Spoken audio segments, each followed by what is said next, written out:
Jesus. One job, eh? One job. The state of it. We thought we'd better have something RWB related on the walls behind me because, as most of my paraphernalia RWB related is at home. So.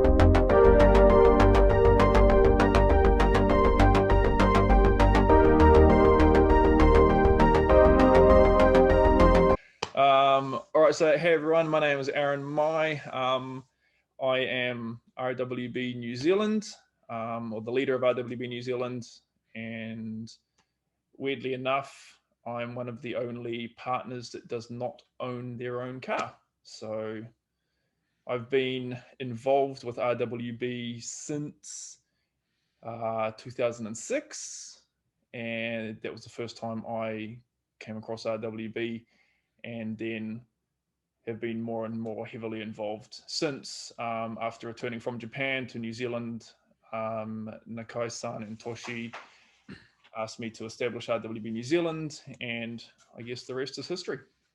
That's awesome. So did you meet them in Japan, or what's your history with Japan then? How did that start? Yeah, so Japan for me was, I studied Japanese through high school, have grown up around cars, not really specifically Porsches. I'm heavily rallying as a background. My dad rallied, and then I picked up the motorsport bug from a really early age. But Japan for me was always sort of one of those places that I just wanted to go and experience for an OE. So I studied, got my tertiary qualifications, went to Japan on a 1-year plan to just have a bit of a holiday and go and check out the car scene because I knew it was pretty good over there. And my 1-year plan turned into a much longer plan, and that's where everything went from there. And while in Japan, I just decided I needed to document what I was doing. Mm-hmm. And so I went and picked up a camera, and that's when I got involved in the media side of stuff. And yeah, I mean, that's it in a nutshell, I guess. All right, now that's pretty cool. So you picked up a camera. Did you start with like cars, or going out and taking pictures of like tanukis, or what was kind of your journey there? My journey, I started with cars. As I said, rallying. Started out taking photos of what turned out to be airborne stationary rocks, because back in the day it was film, and developing photos on my parents' cameras, trying to use a point and shoot for stuff that was just traveling way too quick.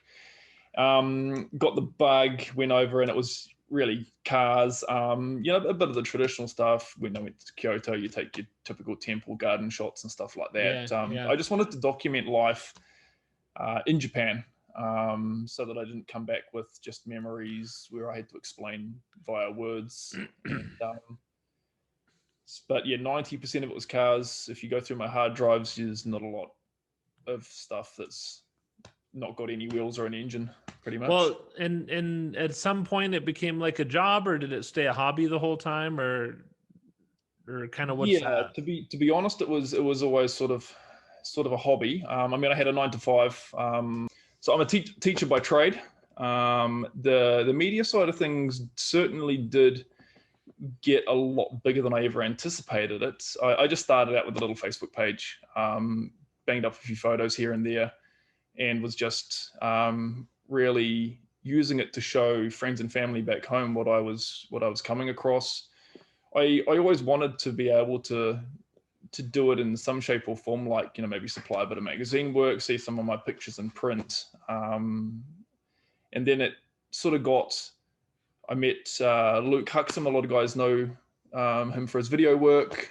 We established a little company called Mayhem Media, and we sort of showcased a lot of RWB that got a lot bigger than I think either of us really anticipated. We were both just in it for fun. We wanted to meet cool people, hang out with cool cars, and just do cool stuff really. And then my hand media ran for a few years really well.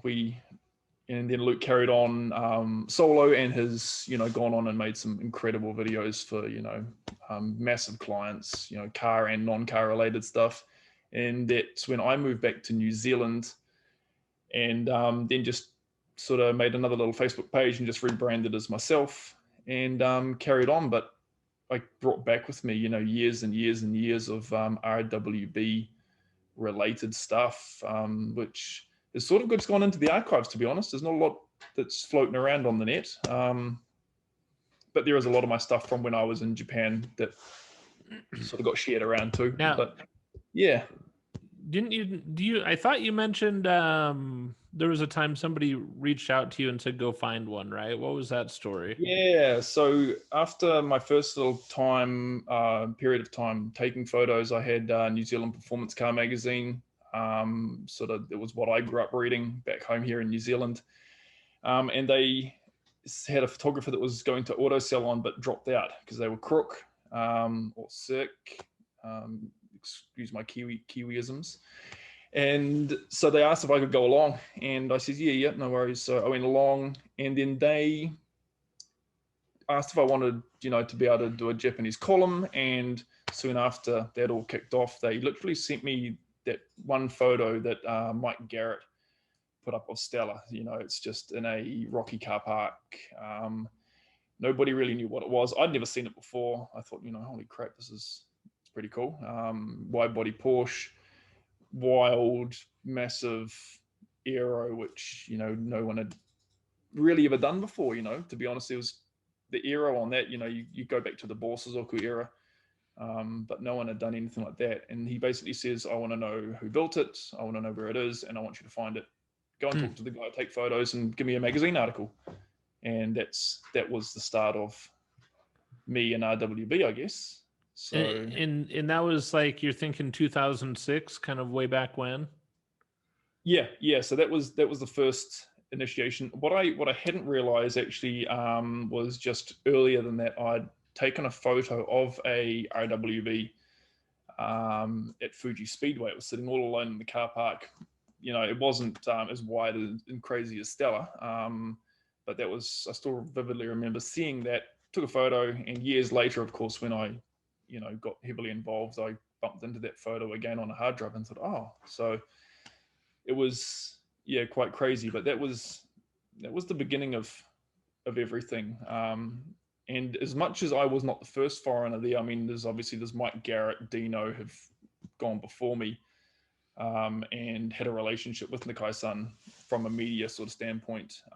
There was still not a lot of RWB around on the internet. I mean, that was sort of the early days of, Facebook and all of that as well. So nowadays, it's so easy to share media around all over the world in minutes, whereas back then it was blogs and stuff like that. So, yeah.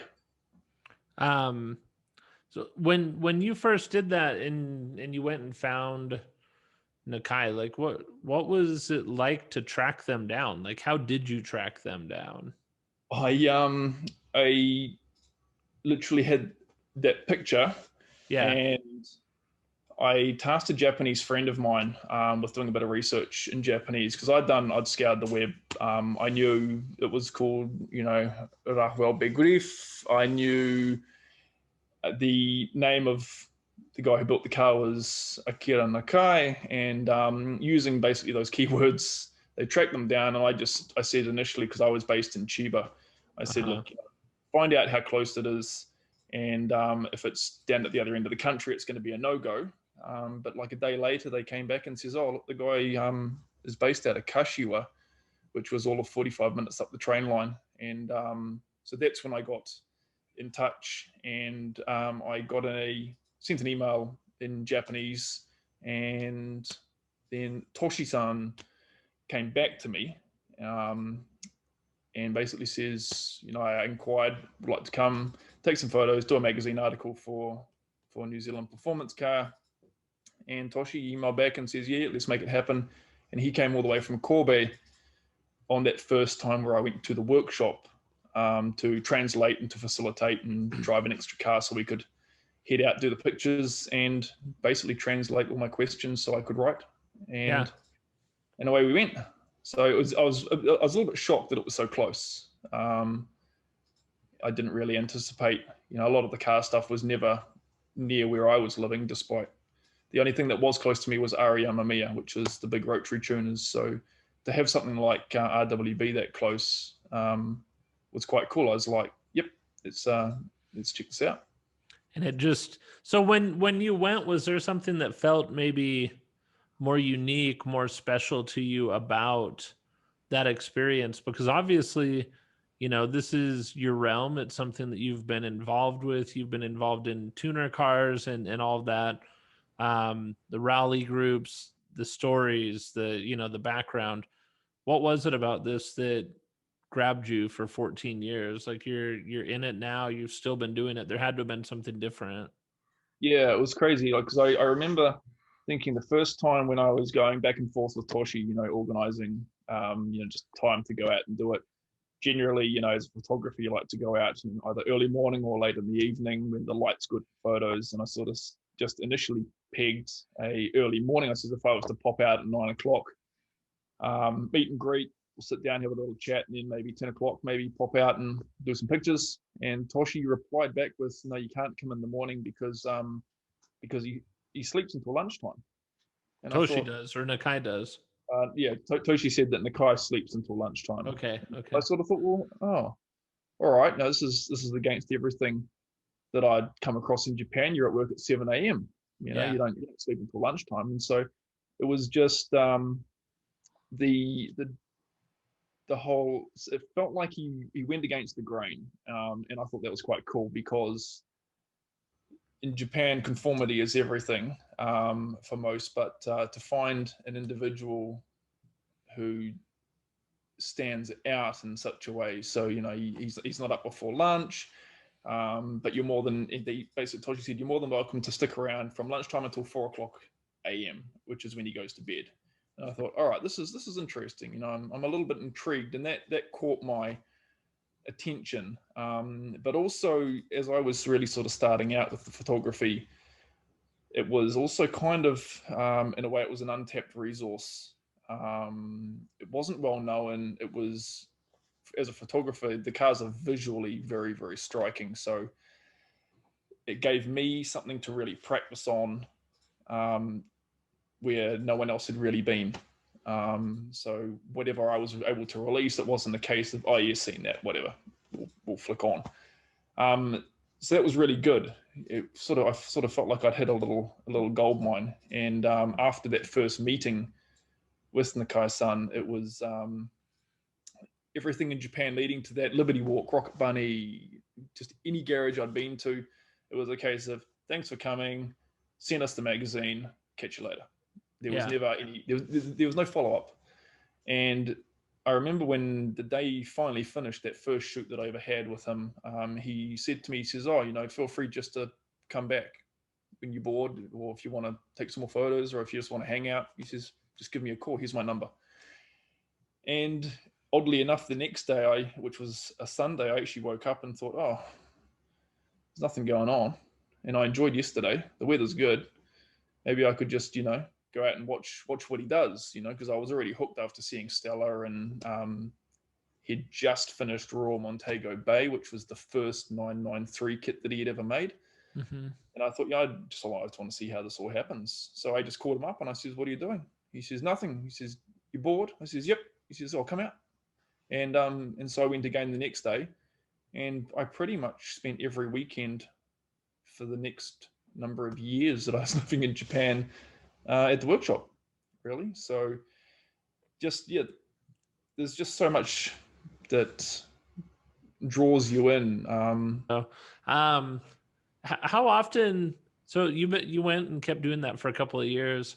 Yeah. And it seems like everybody I talk to has a story similar to yours, or similar to, who was it? Newton, I think, who just kind of showed up at the train station and got picked up and like just went. And it's like, did you see a lot of that like over the years as you were there, just like people from out of the country who'd kind of wander their way in, and Yeah. somebody goes and picks them up, and it's like, hey, you've now almost been like adopted, like welcome, you're part of this now.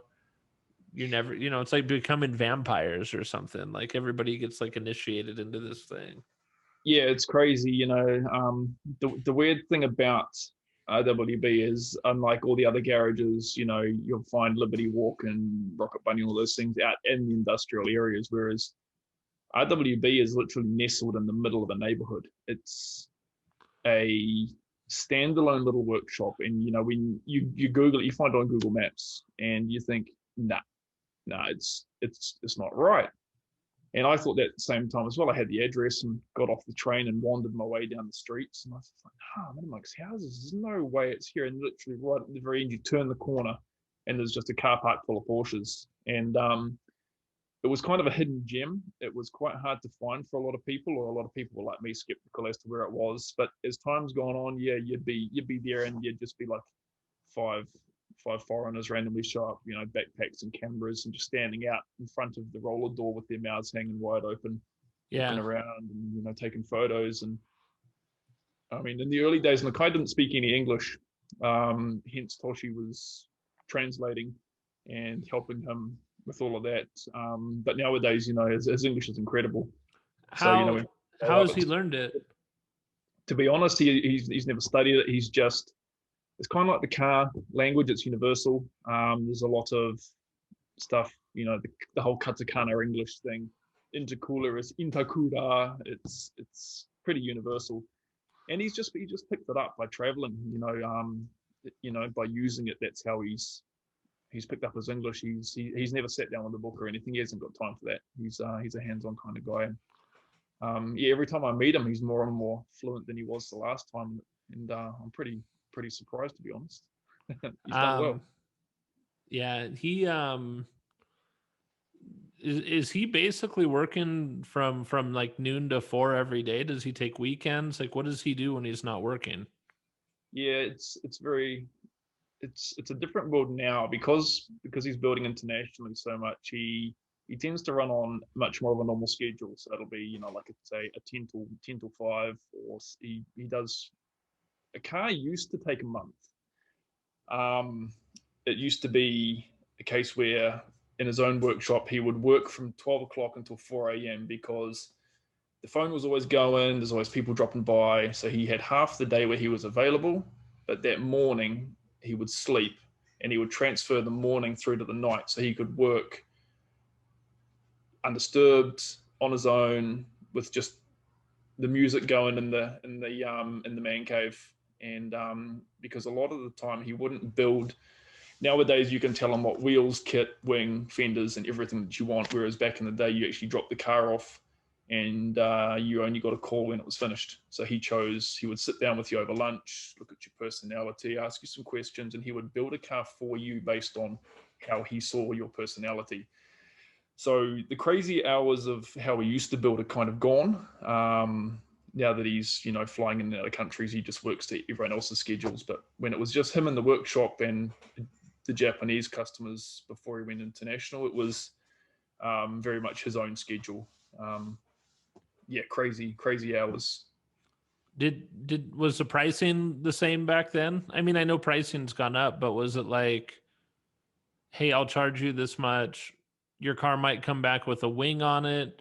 It might not. It might have canards. It might not. It might have intakes all over. Like, you just didn't know. You paid one amount, and it was just, we'll see you in a month. Yeah, pretty much. I don't think the pricing's changed horrifically. I mean, obviously, as like base cars are, a lot more expensive, but it's all still, I think, relatively proportionate. You used to really only have your two options of wheels, which were your Brownbackers and the Meisters, which is what you see a lot of his early stuff on. But he only really had he had a much narrower range of options, and he tasked Nojima-san, the painter, who owns the beautiful 86 you can see behind me on the board here of Churns. with the paintwork, and then Nakai would cut and fit and then build your car for you. But there was one particular time, there was one car, it was a 993, and the owner wanted an RWB, negotiated with his wife, and they went and met Nakai-san together. And she dropped a bit of a, I said he could have one, but I get to pick the color. And so Nakai-san was, okay, yeah. And so they had a bit of a chat with her on the side when he wasn't listening. And he showed up a month later, and his car was rose pink, but it was it was a beautiful car. My pronunciation's all off, but Yves Piaget, nicknamed the French Rose. It's one of the early ones. Shimizu-san is the owner of that car, and it was a GD2 race car with all the running gear transferred over into a 993 shell. So it was basically a road legal, very track orientated machine, which was, but yeah, looked great. Hot rose pink. It was. You can paint them any color and they look good, and put any combo on them and they're all stunning. What do you guys do for work now? Where are you at? I'm a university teacher back here in New Zealand, so basically doing what I did in Japan, teaching English. So it's familiar. It works pretty well for me, and I do a bit of photo work for where I work on the side as well. So it's a good little setup. Yeah, I always thought about teaching English and never did. My dad did it. We actually lived in Japan when we were kids. My dad taught English. Oh, no way. Yeah. So we lived in Nagoya, and he worked he worked in the shipyards, and he'd teach English to the ship, like someone, I don't know who, like groups at the shipyards, I guess, is who he taught to. And then so he actually, it's funny, he taught English, and then we were baby models. So we were also involved in photography. Yeah. Then I became this. But anyway, well, so obviously, and it may even have been one of those first ones that you took the pictures of that you mentioned, that wasn't as wide and big. As we all know, Nakai started with, I need bigger fenders because I need to fit bigger wheels and tires, and it's what the track needs, and right. What has the transition been like, do you think? And I don't need like an exact number, but does it seem like there used to be as many that are like show cars as there are track cars? Or did it start as like, I mean, not just the early days, but let's say the first few years where most of the cars were track oriented, like the rose pink car? How much, like back then, let's say that was 100%. Yeah. How long did it take before you started seeing like show cars and these like $200,000-$300,000 builds that have quilted leather interiors and stuff?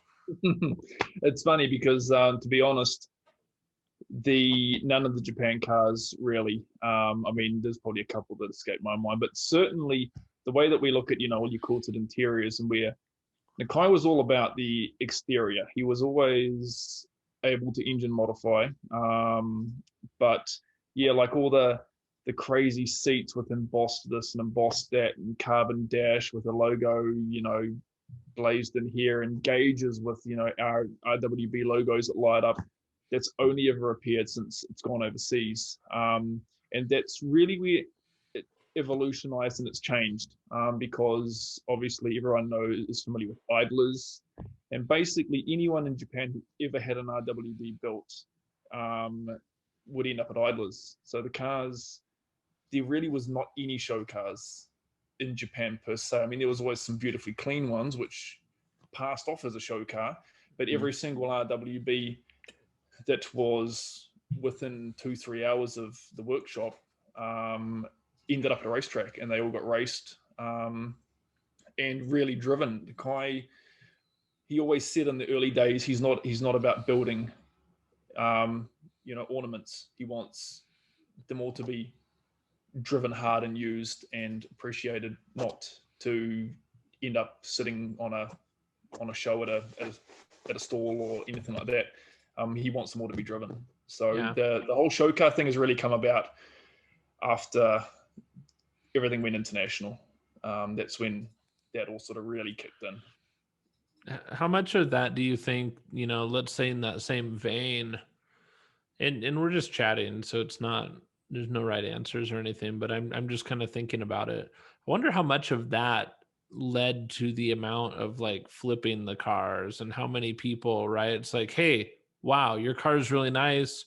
You may be paid 150. If I gave you 200 grand, would you sell your prized possession to me? And people are like, yeah, yeah, my car is gone. It's yours now. Like, do you think a lot of that came from that same type of, is that like a cultural advance in what these cars are? Because it seems like a lot of the original cars are still with original owners. Yeah, definitely. I mean, you look back to the original stuff, Nakai had a rule where he built one car for you. And so basically what you got was what you got, and you kept that car.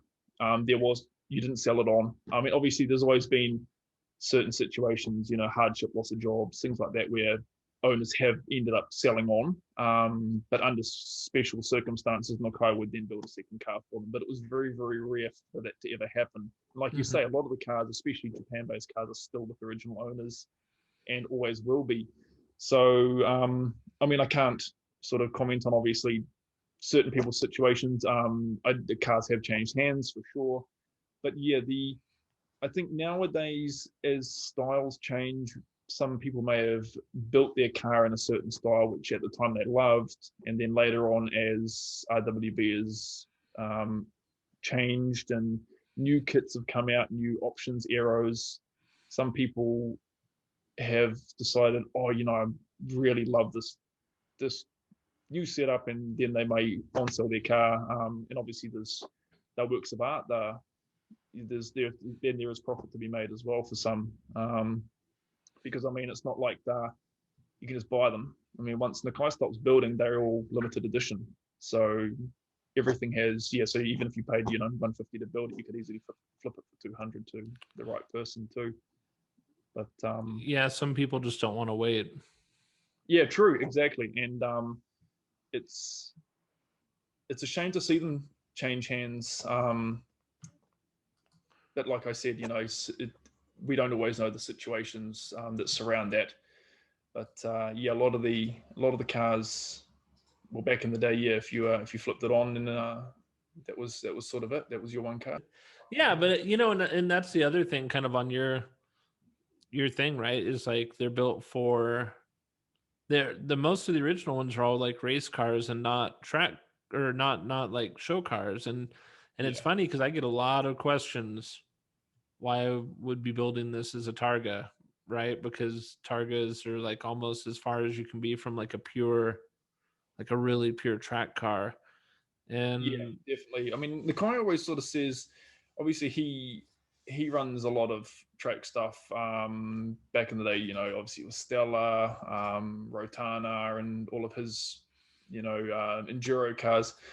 But as much as he loved the track, he recognized that the track is not for everybody. But so if track slash equally, like if they were to be used every weekend going out on spirited drives or just going out, he's equally as happy if they're just driven on the roads as opposed to the track. But yeah, for literally being fancy paperweights is the only thing that he never really intended on any of them to be. yeah, yeah, garage queens is what we say Garage here, queens, that's right? the yeah, garage queens. Yeah.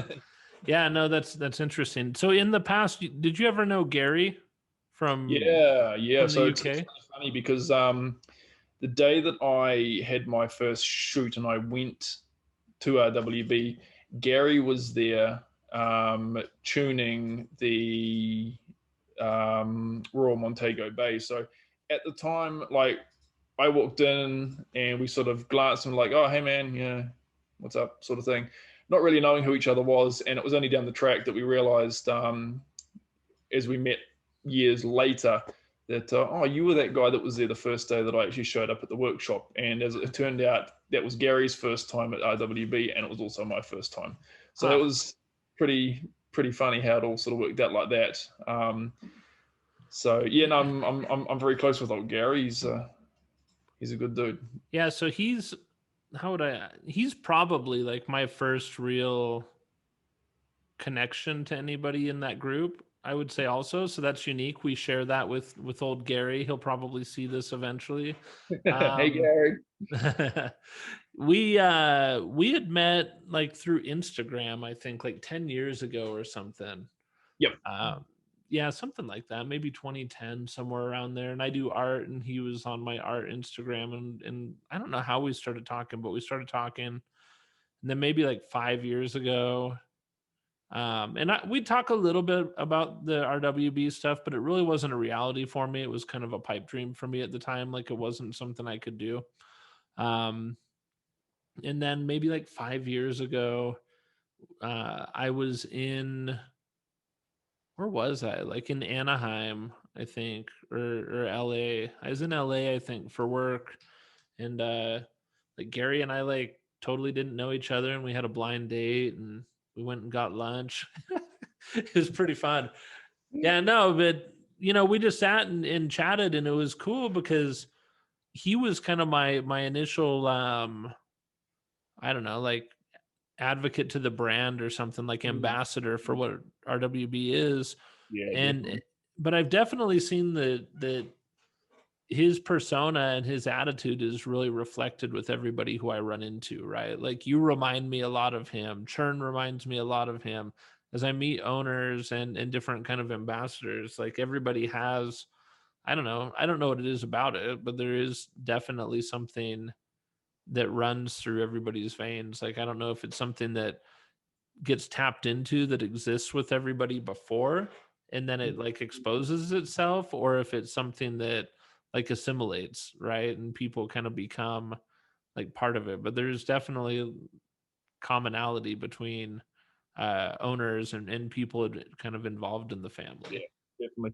I think, I mean, in the early days, the the early part when I was there, everyone, Nakai talked about the whole RWB family. He says, once I'd been for my first couple of times, oh, you're now part of the RWB family. And I thought, I don't own a car. And I sort of says to him, I says, well, how can I be part of the family? I said, I'm not a car owner. I'm just a guy that comes to take photos because I like what you do. I like the people who are here. And he says, no, it doesn't matter whether you own a car, whether you work on the cars, whether you take pictures of the cars. We're all bonded by the same common thing, and it was kind of cool to have that because previously every photo shoot that I've ever been on, it was just a business transaction. You take photos of us, we get a magazine which we can use to gloat because we got published in another country. Whereas Nakai, it was the personal touch, and then Shinji, which everyone knows, Good Hill Speed. He was sort of there early on as well. Got to know him, and everyone was just so accommodating. If we wanted, like Luke and I, when we first launched our little Mayhem Media venture, which Shinji was so on board. He was like, right, yeah, you guys want to take photos? I'll do whatever. He took an entire weekend off for us from work and was like, right, you tell me what you want to do. We'll make it happen. And we Luke videoed his car. I photographed it, and we used that shoot to launch My Hair Media. So the fact that everyone was just as excited to have us there documenting what they do was really cool. And I think that's how it got under our skin, and that's how it gets under everyone else's skin. It's that personal touch. Like there's no other brand in the world where you can't just buy the guy's product. He has to show up, fit it himself, and then leave. Like you can buy a Rocket Bunny kit, you can buy a Liberty Walk kit, and if you paid enough money, yeah, you could probably have those guys fit it too. But Nakai will not sell you a kit. He has Right. to come, and you have to basically have him build your car. And I think that's what makes it special. Everyone wants that experience. And I mean, anyone who's been to a build will, you know, say, oh, it's completely different. I've seen videos and it looks cool, but being there and feeling it, you hang out together, you drink together, you eat together, and Nakai builds the car, and it's that special bond between everybody, which is what really makes us cool. Have you ever thought about building a car? Like, I came hey, super close on a number of occasions. I've talked to Nakai about it. I've even talked about the potential for having him build me a non-Porsche based platform. So yeah, I've come really close. A Subaru, huh? No, of all things, it was going to be a Mazda. Oh, okay. And I mean, Nakai, being known for a Porsche guy. I mean, back in the early days, he said he had a rotary. So he's gone through a few cars prior to getting to where he is now, but obviously Porsche was where he always wanted to end up.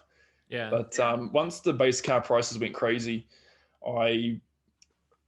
it's funny because a lot of people said, I was there from like the very beginning, just after Dino and Mike Garrett and those guys, of course. But for the amount of photos that I started pumping out in those early years, which is what, from what I understand, caught Mark Arsenal's attention.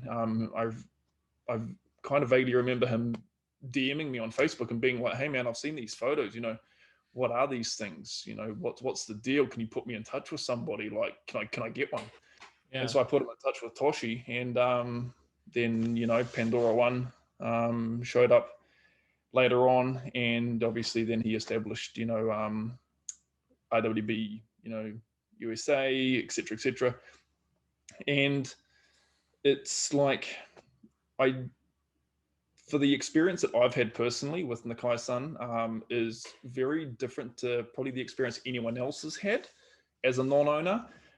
Being there early on, before everything's changed into what it is now, seeing him just sit on a stool, smoke 10 cigarettes, and just stare at the back of a car, and then get up and then go and and I says, what are you doing? And basically he's like, "Oh, I don't know what wing I want to put on this thing. Or I don't know what I want to do with the rear end. So I'll just sit here, smoke, listen to music, wait for inspiration, and then when the mood takes me, I'll do it." So seeing that, getting to share meals, going out to idlers with them, just going for drives with them, and just hanging out in the workshop where it's just me, him, and Nojima-san, is amazing. So I sort of feel lucky to have had those experiences, and I feel like that more than makes up for, to be honest, not being able to have a car, just with the current situations now Well, that they're kind of out of touch.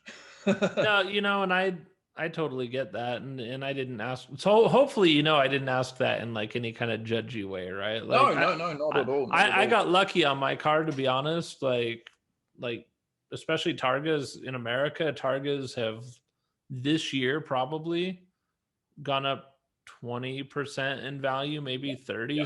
since I started looking. Like, if I hadn't bought my car the day I bought it, I probably still wouldn't have a car, because I got lucky on mine. And It's funny because one of the base cars that I almost got my hands on, it was a super cheap, really good price, super clean 964 cream, great shape. And I accidentally, so he wanted 20 grand, and I was all set, and I was like, yeah, pull trigger, let's go, let's make it happen. And then I accidentally let slip that I had some great plans for it. And he says, "Oh, you're not going to cut it by any chance?" And it must have been the reaction on my face. And he was like, "Oh," and I sort of, "Oh, no, no, no, no, no, no, no." And but yeah, he worked out. And then he just refused to sell the car to me because he just didn't want it to be RWB. Basically, it's funny how the purists, some of them appreciate it, some of them are just super like, nah, not my car. But I get yeah, it. it's been tricky to actually purchase base cars, just because they always ask, it's their baby, and "Oh, what are you going to do with it? And where's it going to go?" and all this. So there's lots of questions. And Yeah. if I'm wearing one of these t-shirts, it doesn't help either, right? So it's a dead giveaway. Yeah. No, I feel like for some reason, I don't think that it's as much like, this is what I think. This is my theory on what you're talking about.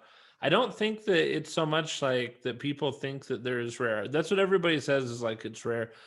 I think that when people get worried about like what you're going to do with that car, I think there's some fantasy playing in their mind that one day this car, they're going to be in a better financial position, or they're going to be in some whatever, and they want the opportunity to buy back this piece of their past that they thought that they would never let go of, and then they let go of it, and so it's almost like seller's remorse, right? And so Yeah, true. I wonder if there's a piece of that that's involved. I'm inventing theories over here on the human psyche around cars, but I don't know. I think it could be something.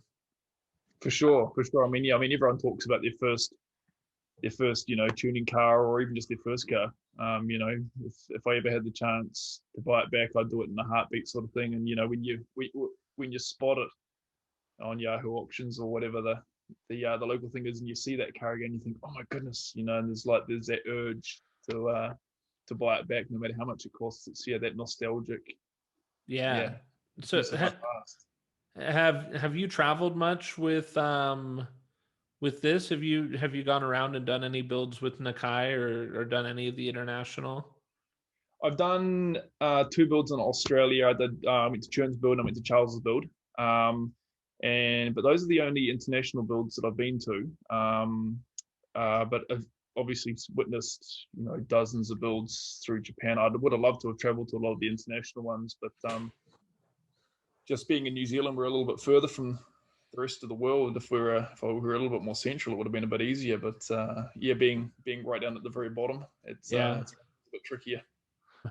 What okay, so here's a question, a follow-up to if you'd ever had one. And I actually agree with you. I think that especially when we talk about the fact that the difference between a Rauh-Welt car and like a Pandem, a Rocket Bunny, anything like that, the difference is the build, the experience, the friendship, the group, right? And so like you got all the good stuff for free. I mean, you had to put in your blood, sweat, and tears into helping and doing it, right? But like you got the part that really matters. And so I totally understand how you would be um feeling that way. It's like, I don't know, do I need one? Like I can ride in his, I can go drive that one. I can like I already got to do all these builds and meet these cool people. Like I totally get it. And then like the only thing that's left is to have a garage queen at the end of it, right? Which is not the point. So Yeah. maybe something that we didn't know. But you've had a lot of experience with a lot of different cars. Is there a car that stands out to you as like your favorite one? Do you have they're not your children, so I think that it's fair. It's a fair question to ask, and no one will ever hold it against you that you don't like theirs as much as the next guy. But like which one is your favorite, and then maybe why? So yeah, if I had to pick one, I'd probably have to turn around and say it's got to be Good Hill Speed. And that's Shinji's car in Japan. And I've never been behind the wheel of it. I've obviously photographed it a lot. The For me, the thing about Shinji's car is that it encompasses everything that you want. It's pretty, it's arrogant, it's an RS, which is like a lot of people now. Oh, don't cut an RS up. It's an RS. You can't do that. Well, he Yeah. did it. It's caged. It's a track weapon. He drives it to work. It just has everything that you want. And as one of my sort of really early cars that I saw, it's a little bit rare because it's a smooth fender. Obviously, it's RWB is known for the bolt-on, aggressive, pumped, whereas Shinji went smooth. And so his car was, as much as it's not completely indifferent, it sort of has always stood out on its own.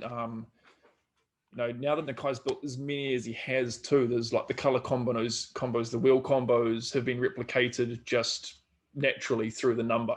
But Shinji's car still, if you put all the RWBs in a parking lot and you walk through them, his one will still stand out for some unknown reason. And I mean, gold on that beautiful blood red. You can't get any better than that for me. So Yeah, I keep looking for excuses not to leave my car red. Mine, I don't know if you've seen mine. I've got a guards red Targa. yes, yep. And yeah, it's like every time I'm ready to paint it a different color, I'll go look up like Shinji's car. And it's like, Yeah.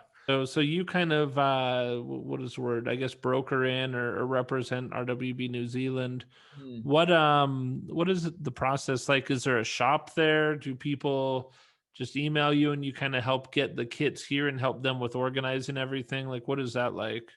Yeah, it's we don't have a sort of a physical address, so to speak, or a shop or a showroom. We'd love to. New Zealand's sort of, just a lot smaller. To be honest, like, because I mean, just sort of the backtrack a little bit. The first time I ever met Nakai-san, I said, "What's your dream?" As part of the article question, says, "What do you want for RWB?" And he says, "If I could have a dream, my dream is to have one of every car in every country of the world." And I thought, damn, that's a hell of a dream. And it's, at the time I was like, good luck on that, because he had only ever built in Japan. There wasn't any overseas. And now seeing how it's gone, it's incredible. And so I made a promise to him, and I says, "Look, all right, I'll do everything in my power to get you a car in New Zealand somehow." And so when I came back and started talking to people and stuff, and everyone's like, "I love them, but it's not. Is it for me? Is it for me?" And I thought, damn, this is going to be hard. And that's when I got in touch with a guy I already knew by the name of Anthony Wong. So I met Anthony Wong, who owns Waikato and also Nan with Hiki-Yoku. And so those guys basically allowed the dream to sort of come true. And so we sort of operate as a team, as much as I am sort of the face of RWB New Zealand, I guess.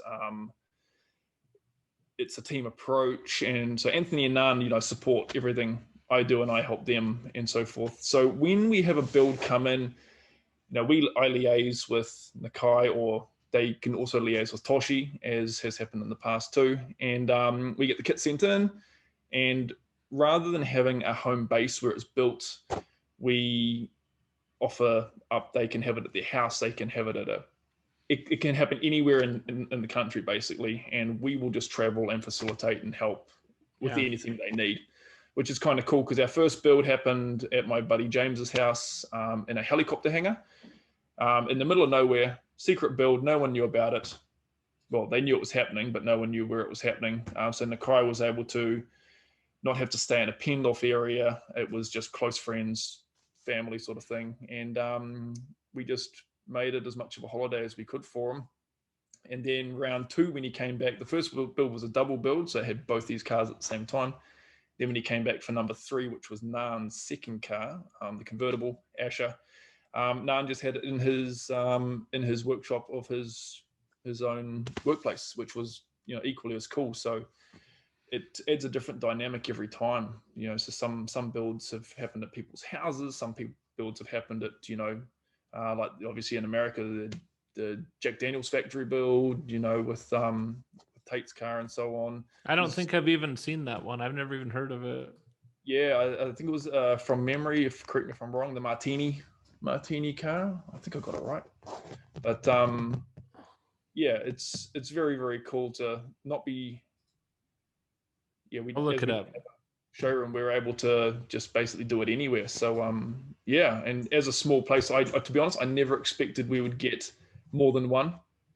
When Anthony confirmed his build, I got a call out of the blue from Nan. He calls me up one night and he's like, "Oh, hey bro, it's Nan." And I'm like, "Hey, who are you?" He's like, "Oh, I'm building an RWB." I says, "Oh, are you?" And he's, "Yeah, I put the deposit down, I've paid, it's good to go." And then yeah, so out of the blue, I was organizing a single car build, and then overnight it turned into a duel. But it was awesome. It's fantastic, great experience. How about, so last thing I'm going to ask you about, and then we can get off, and I know that we're right there. What's it been like working with Churn? Because it seems like you two are almost like brothers working in these two different areas. Obviously I know Australia and New Zealand are close, but they're still not like touching, right?